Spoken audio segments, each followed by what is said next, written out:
Okay, so question क्या कहता है, two identical mass M, identical masses है, दोनों की वैल्यू सेम है, moving with velocities u1 and u2 collide perfectly inelastically, perfectly inelastic collision है। Perfectly inelastic collision का माने क्या, जितनी पहले की वेलोसिटी होंगी उतनी ही दूसरे की वेलोसिटी होंगी, दोनों की वेलोसिटी फाइनल वेलोसिटी सेम होंगी। The loss in the kinetic energy, kinetic energy के अंदर होने वाला लॉस आपको मालूम करना है, ठीक है। परफेक्टली इन इलास्टिक कोलिजन है, ऑब्वियसली काइनेटिक एनर्जी में लॉस तो होना ही चाहिए और होगा भी। पहले का मास कैपिटल एम, मान लेते हैं ये कुछ वेलोसिटी से मूव कर रहा है, कितनी वेलोसिटी से, u1, ये जाके टकराता है दूसरे मास से जिसका वैल्यू कैपिटल एम, ये भी कुछ वेलोसिटी से मूव कर रहा है u2 वेलोसिटी से। कोलिजन के बाद दोनों की वेलोसिटी सेम हो जाती है, v1 is equal to v2 is equal to v, ठीक है। ओके, अब हम आगे बढ़ेंगे। कोलिजन चाहे इलास्टिक हो या इन इलास्टिक हो, कंजर्वेशन ऑफ लीनियर मोमेंटम तो वर्क करेंगे ही, यानी इनिशियल मोमेंटम बराबर फाइनल मोमेंटम के। इनिशियल पहले ऑब्जेक्ट का मास, पहले ऑब्जेक्ट की वेलोसिटी कितनी है u1 प्लस सेकेंड ऑब्जेक्ट का मास, सेकेंड ऑब्जेक्ट की वेलोसिटी कितनी है u2 बराबर होना चाहिए पहले ऑब्जेक्ट का मास उसकी फाइनल वेलोसिटी जिसको हमने कॉमन लिया है v प्लस सेकेंड ऑब्जेक्ट का मास उसकी वेलोसिटी जो भी v के बराबर है। ये m और ये m खत्म होगा, यानी क्या बचा, u1 plus u2 is equal to 2v, v plus v बचा ना 2v। यहाँ से पता चला u1 plus u2 by 2 is equal to v। ये इक्वेशन काम की है, उठा के रखेंगे, इसको नाम दे देंगे इक्वेशन नंबर 1। यहाँ से हमको पता चला कि दोनों की कॉमन वेलोसिटी कितनी हो जाएंगी, u1 प्लस u2 बाई 2 के बराबर हो जाएंगी। अच्छा ठीक है, अब देखो उसने पूछा है the loss in the kinetic energy, तो काइनेटिक एनर्जी में होने वाला लॉस किसके बराबर होगा, लॉस बराबर होगा initial kinetic energy minus final kinetic energy, है ना।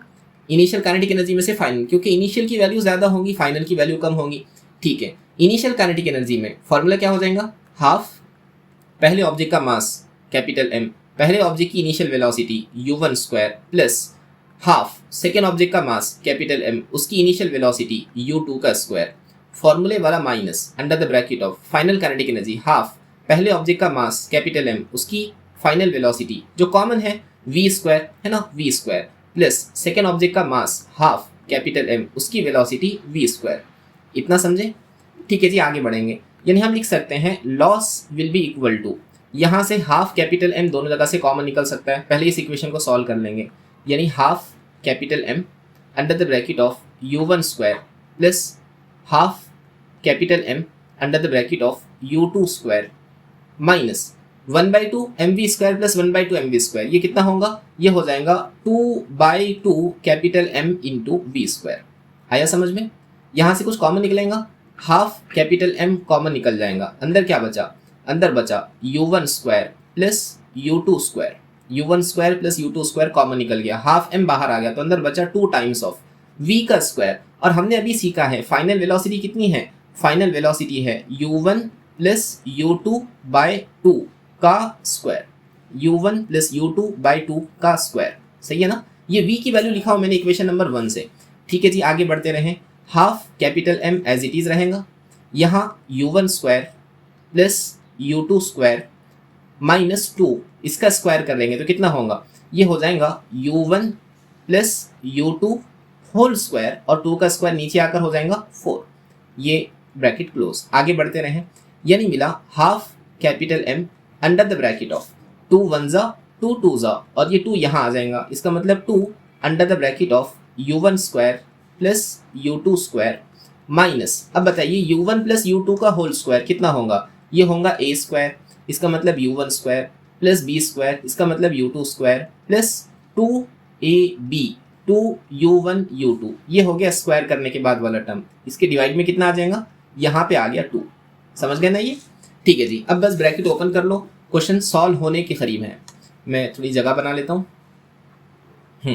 यानी हमारे पास टर्म बचा 1/2 कैपिटल m, हाँ ब्रैकेट ओपन कर लो, कितना होगा 2u1 square plus 2u2 square, minus के साथ ब्रैकेट ओपन करेंगे तो कितना आएगा, minus u1 square minus u2 square minus 2u1 u2 whole divided by 2। आया समझ में ये, ठीक है। अब जरा देखो, ध्यान से देखो कितना होगा ये हाफ कैपिटल m तो एज इट इज है। अब बताइए 2u1 square minus u1 square कितना बचेगा, सिर्फ u1 square, 2u1 square u1 square खत्म हो गया, 2u2 माइनस u2 कितना बचेगा, सिर्फ एक u2 प्लस u2 आगे आया -2u1u2 होल डिवाइडेड बाय 2। सही चल रहा है ना। अब जरा ध्यान दीजिए यहाँ पे ये कितना होगा, a² plus b² minus 2ab, तो ये हो जाएगा a minus B whole square, यहाँ 1/2 capital M as it is है। यहाँ क्या बचा, u1 माइनस u2 का स्क्वायर है ना, a² plus b² minus 2ab है ना, तो ये a minus B whole square हो जाएगा और डिवाइड में कौन है 2।